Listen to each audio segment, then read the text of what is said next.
Chemical hair டைக்கு bye சொல்லிட்டு natural hair டைக்கு ஹை சொல்லுங்க. அமோனியா சல்ஃபேட் பிபிடி இல்லாமல் தயாரிக்கப்பட்ட ஜிகே நேச்சுரல்ஸோட நேச்சுரல் பிளாக் ஹேர் டை. இது அவருடைய சொந்த ஃப்ளைட்டா அப்படின்ட்டு பார்த்தா அந்த சொந்த ஃப்ளைட் இல்லை. விஎஸ்ஆர் வெஞ்சர் அப்படிங்கிற அந்த கம்பெனியுடைய 9752 45x12 அப்படிங்கிற ஒரு தனியார் கம்பெனியுடைய நிறுவனம் தான். இந்த விபத்தில் ஏதாவது பிளாட் சதி இருக்கிறதா அப்படிங்கிற கேள்வியெல்லாம் இன்னைக்கு இப்போ காலையிலே ஆரம்பிச்சிட்டாங்க. மோசமான வானிலை என்று வந்தாலும் அந்த ஃப்ளைட் இறங்கும் போது தான் அந்த கிராஷ் ஆகிருக்கு. விமானம் சுக்கு நூறாக போயிருக்கிறது அப்படிங்கிற சில தகவல்கள் வந்திருக்கிறது. அது வெடிச்சதுன்னா ஏன் வெடிச்சது அப்படி என்றால் இதற்குள் வேறு ஏதாவது நடந்ததா? இறங்கிய இடம் ஒரு சமநிலையான இடம் தானா? அப்படி என்றாலும் இந்த மாதிரி விமானங்கள் சுழற்சியில் ஏற்படுகிறது சுக்கு நூறாக எப்படி போகும் அப்படி ஒரு, அல்லது உள்ளே இருந்து வெடிப்பொருட்கள் ஏதாவது வெடித்ததா? இது எந்த விதமான அரசியல் சூட்சமங்களை அங்கே ஏற்படுத்த போகிறது? மகாராஷ்டிரா அரசியல்ல ஒரு பெரிய பூகம்பம் ஏற்படக்கூடிய அதிக வாய்ப்பு உண்டு. இப்ப எப்படி மாறும் அப்படி என்று சொன்னால், இப்ப இந்த இடத்துக்கு யாரை கொண்டு வைத்தாலும் அந்த காம்பன்சேட் பண்ண முடியாது.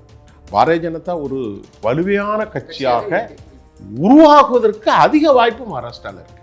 பட்னாவிஸோடு நெருக்கமாக இருந்து கொண்டிருக்க அஜித் பவாருடைய மரணம், அந்த கட்சிக்கு மறுதலைவர் பிராக்சியாக யார் வந்தாலும் அது பாஜகவுக்கு வலுவான ஒரு வருங்கால அரசியல் வெற்றிடத்தை சமர்ப்பிக்கும் வாக்காளர்களாக அவர்கள் மாறிப்போவார்கள்.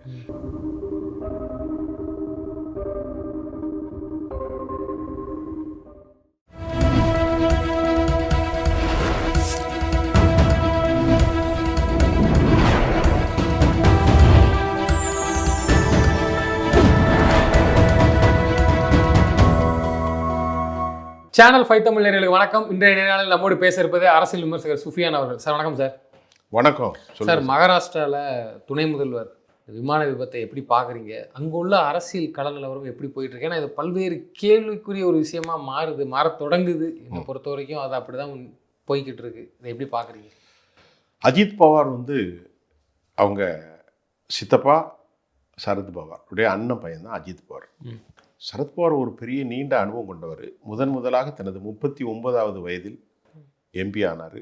இந்திரா அம்மையோடு நீண்ட நெடிய அனுபவம். 84 வயது பெரியவர். இப்போது அவருக்கு வாய்ப்புற்று நோயினால் பாதிக்கப்பட்டு சரியாயிட்டார். அவருடைய பொண்ணு சுப்ரியா சூலே. இப்போ அஜித் பவார் ஏன் அப்படின்னா, அவ்வளவு நெருக்கமாக தந்தையும் பிள்ளையும் இருந்த மாதிரி சித்தப்பாவும் பிள்ளையும் இருந்தாங்க. அவங்க மகாராஷ்டிராவில் விதர்பா அந்த மாதிரியான ஒரு பகுதி. மகாராஷ்டிராவில் பல நிலைகளில் அந்த என்சிபி என்று சொல்லக்கூடிய அந்த கட்சி வலுவான கட்சி. இது முதல்ல எப்படி உடைஞ்சிது அப்படின்னு கேட்டால், தாரிக் அன்வர், சங்குமா மற்றும் சரத்பவார் இவங்க யாருன்னா காங்கிரஸ் கட்சியில் பெரிய கோலாட்சி அவர்கள். சங்குமா இறந்துட்டார், தாரிக் அன்வரும் அப்படிதான். இவங்க அன்னை இந்திராவோடு வளர்ந்தவர்கள். 39 வயசில் மகாராஷ்டிராவுடைய மண்ணின் மனம் பக்க மராட்டியர் அவர்.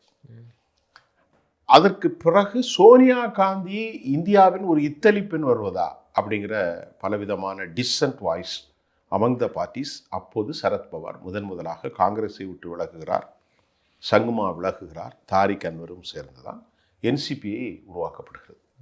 நேஷனல் காங்கிரஸ் பண்ணுறது என்சிபி, தேசிய காங்கிரஸ் மகாராஷ்டிராவில்.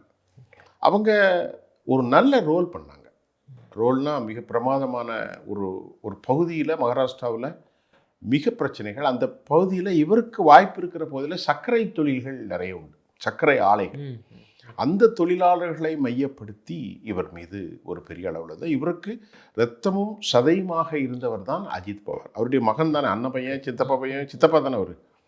அப்படி இருக்கும்போது திடீரென மகாராஷ்டிரா அரசியலில் ஒரு பெரிய மாறுதல் வந்தது. இவருக்கு ஒரு சிறப்பு என்னவென்றால், இறந்து போய்விட்டார். இந்த கிராஷில் 5லிருந்து 6 பேர் உரு தெரியாமல் எரிந்து கருகி போனார்கள் என்ற தகவல் நமக்கு கிடைத்திருக்கிறது. பிளாக் பாக்ஸ் ரிப்போர்ட்ஸில் சொன்னாலும் டிஜிசிஏ ரிப்போர்ட்ஸில் இனி அது ரிவீல் பண்ணாதான் அதற்கான காரணங்கள் தெரிய முடியும். உத்தவ் தாக்கரே, தேவேந்திர பட்னாவிஸ், ஏக்நாத் சிண்டே இந்த ஆளுமைகளோடு துணை முதல்வராக கோலாச்சியவர். கடந்த சட்டமன்ற தேர்தலில் அவருடைய வாக்குகள் 58 லட்சம் மேற்பட்ட வாக்குகளை பெற்றார். 41 இடங்களில் வெற்றி பெற்றார். துணை முதல்வராக தற்போது இருந்திருக்கிற நேரத்தில் தான் தனது தொகுதிக்கு அவர் ஒரு உறவினர் அல்லது கட்சியினுடைய தொண்டருடைய திருமணத்திற்கு அல்லது ஏதோ ஒரு வைபத்துக்கு சென்றிருக்கிறார்.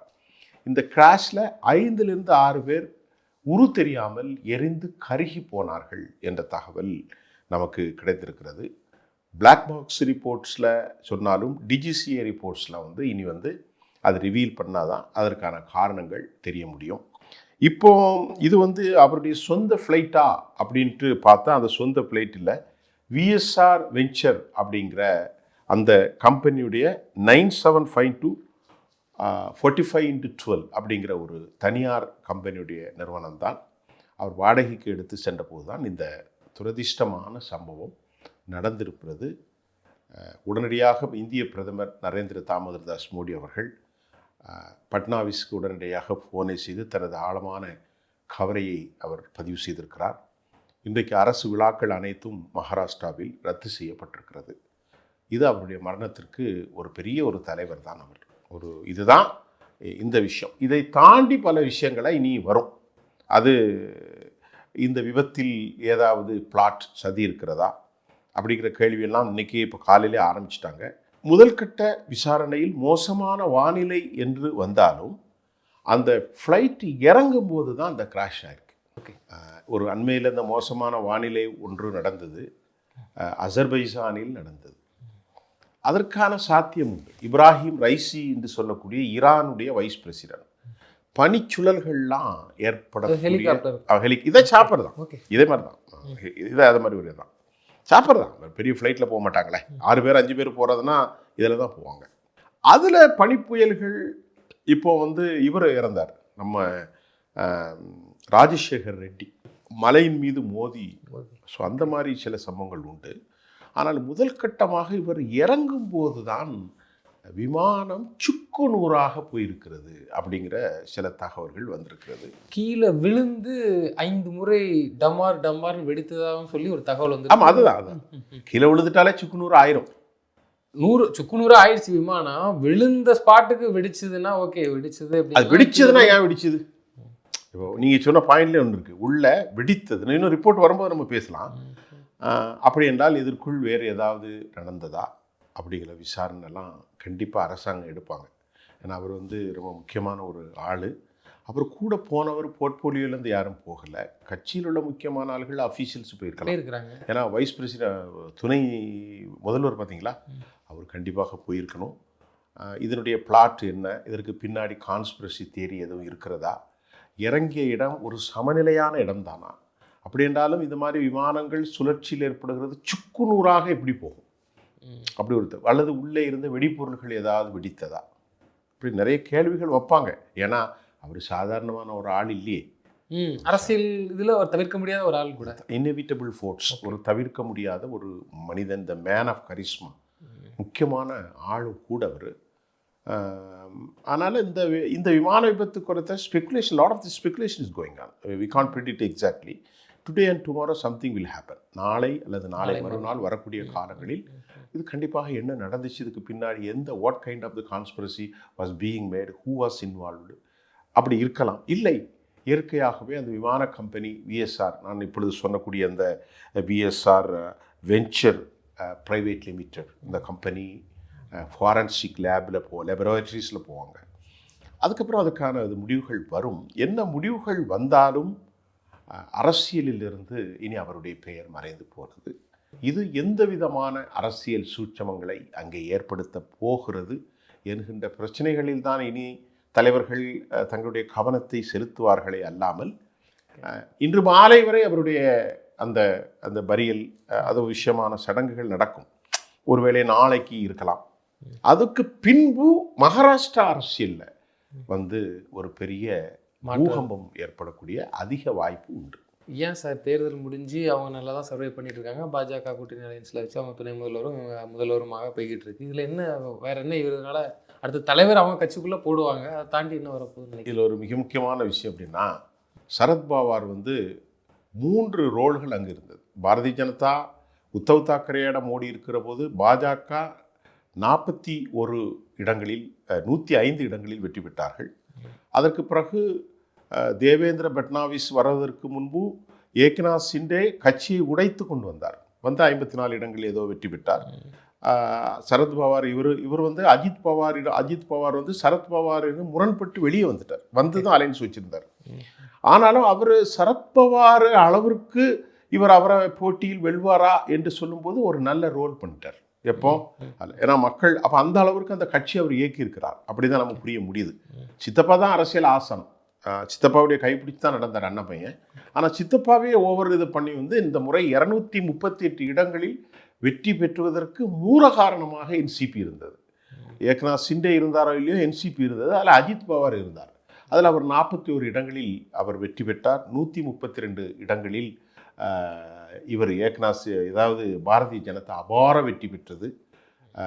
இப்படியெல்லாம் அவர்களுடைய ரோல் ரொம்ப சிறப்பாக இருந்துச்சு. ஒட்டுமொத்தமாக 238 இடங்களில் 288 சட்டமன்றத்தில் வெற்றி பெற்று 58 லட்சம்க்கு மேற்பட்ட 9% வாக்குகளை பெற்றவர் தான் அஜித் பவார். அதே போன்று இவருக்கு கூட்டாளியாக இருந்த ஏக்நாத் ஷிண்டே 12% வாக்குகளும், அதே போன்று பட்னாவிஸ் 12.6 விழுக்காடு வாக்குகளை பெற்று அங்கே இருந்தார்கள். இப்போது என்னவென்றால் மகாராஷ்டிராவுடைய அரசியலில் நான் என்ன நினைக்கிறேன் அப்படின்னு சொன்னால், இந்த ஃப்ளைட் கிராஷ் இது தட் வில் டிஸப்பியர். இது ஒரு hectic talk is going on among the peace society. That will take some time. அதுக்கப்புறம் இது அப்படி மறைஞ்சிரும் நான் நினைக்கிறேன். மறைஞ்சாலும் இப்போ பெரியவருக்கு வந்து அவ்வளோ இயலாமல் ஆயிட்டு. அவர் வந்து சரத்பவார் வயசாயிட்டு. அவருடைய உடல்நிலை கேன்சர். அவங்க மக சுப்ரியா சூலே கனிமொழியோடலாம் ரொம்ப க்ளோஸ். தமிழச்சி தங்கபாண்டியனோடலாம் ரொம்ப க்ளோஸ். மெட்ராஸ் கூட வந்திருக்கான்னு நினைக்கிறேன். அந்த அம்மாவுடைய கரிஸ்மாவே ஓவர் கம் பண்ணி வந்து தான் இவர் ஒரு பெரிய ஆளுமையாக இருந்தார்.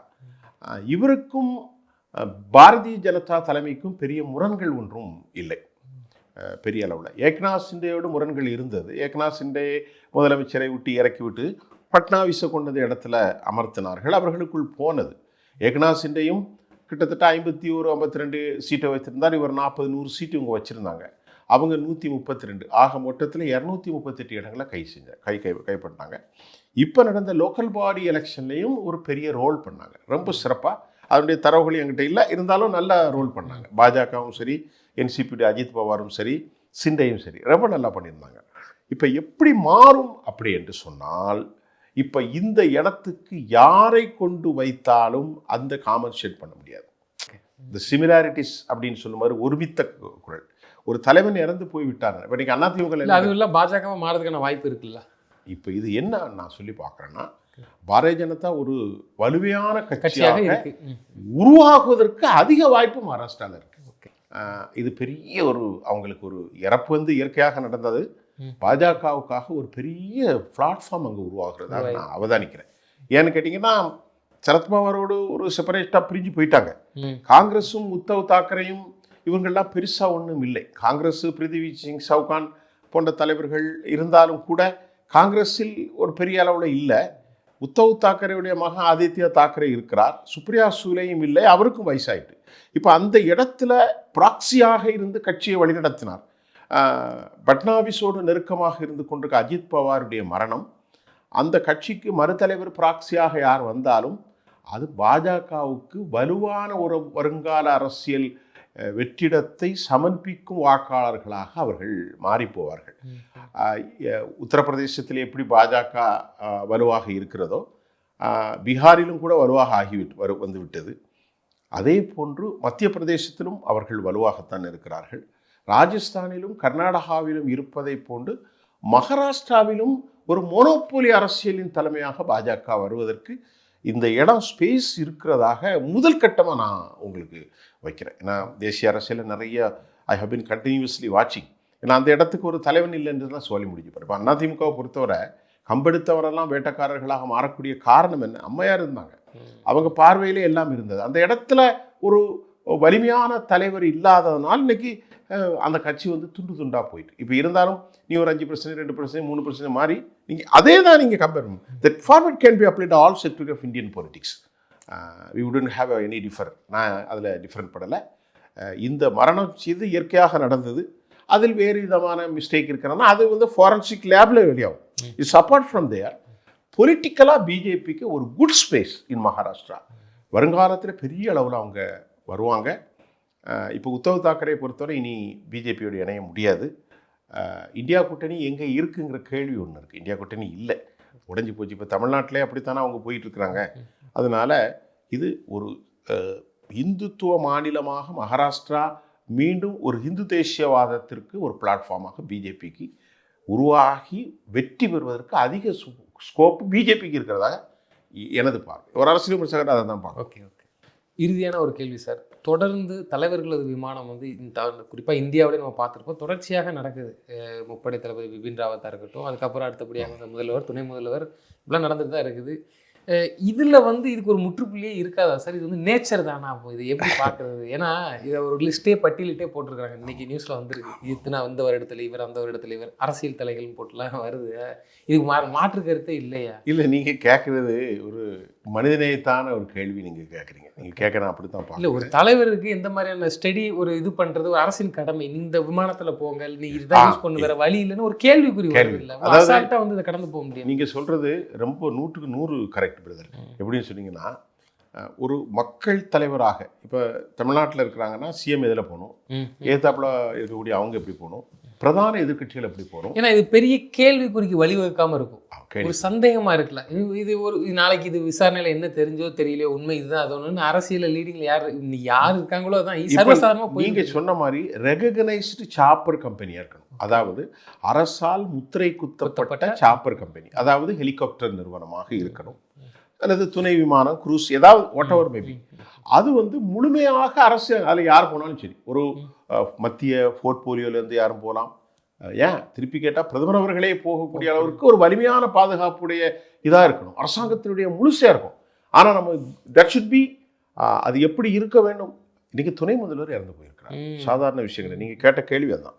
அப்போது நீங்கள் வீல் எடுங்க, எம்ல எடுங்க, எக்ஸில் எடுங்கன்னு ஏதாவது ஒரு கம்பெனியில் எடுத்துக்கொண்டு அரசியல் பிரச்சாரத்துக்கு நம்ம ஊரில் நம்ம ஹரிநாடார் அவர்கள்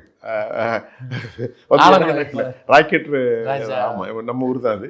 அந்த மாதிரி ஏதாவது ஃப்ளைட்டை வந்து இறங்கி இப்படி கையை காட்டக்கூடிய விவகாரம் இல்லை. புரியுதா உங்களுக்கு? ஒரு உதாரணத்துக்கு சொல்கிறேன். அவர் எனக்கு ரொம்ப நெருங்கிய நண்பர் ஹரிநாடார்.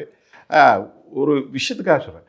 அப்படி போகாமல் அரசு நீங்கள் கேட்ட கேள்வியில் ரொம்ப பொறுப்பு இருப்பதாக நான் பார்க்குறேன். ரொம்ப பொறுப்புணர்வோடு, கண்ணியத்தோடு, உயிர்கள் ரொம்ப வேல்யூபிளானது, அதை வந்து கோடிஃபை பண்ணணும்னு நீங்கள் சொல்கிறீங்க. அதை எடுக்கக்கூடிய collective, they should have a collective responsibility in the hand of மத்திய அரசின் பார்வையில் தான் இருக்குது. ஒரு தெளிவான கைடன்ஸ், வழிகாட்டுதல்.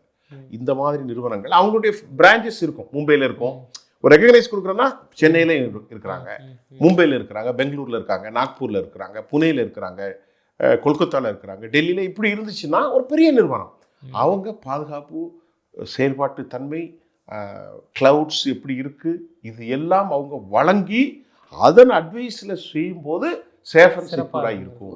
இப்படிங்கிற ஒரு நல்ல செய்தியை நம்மளுக்கு channel 5 to be proclaim, to be convey. யாரெல்லாம் இதற்கு ரெலவெண்ட்டான இருக்கிறாங்க வில் கன்சிடர் தட் அப்படிங்கிறது தான் முக்கியம். நம்ம இதில் எந்த கான்ஸ்பிரசி இருக்குது, எந்த விதமான இருக்குங்கிறத நாம் மற்ற ஆட்களை மாதிரி பேசக்கூடாது. அது சரியில்லை. இருக்கலாம், இல்லாமல் இருக்கலாம், அவ்வளோதான். நிச்சயமாக சார். தொடர்ந்து தங்களது கருத்துக்களை பயந்தமைக்கு நன்றி. நன்றி சார்.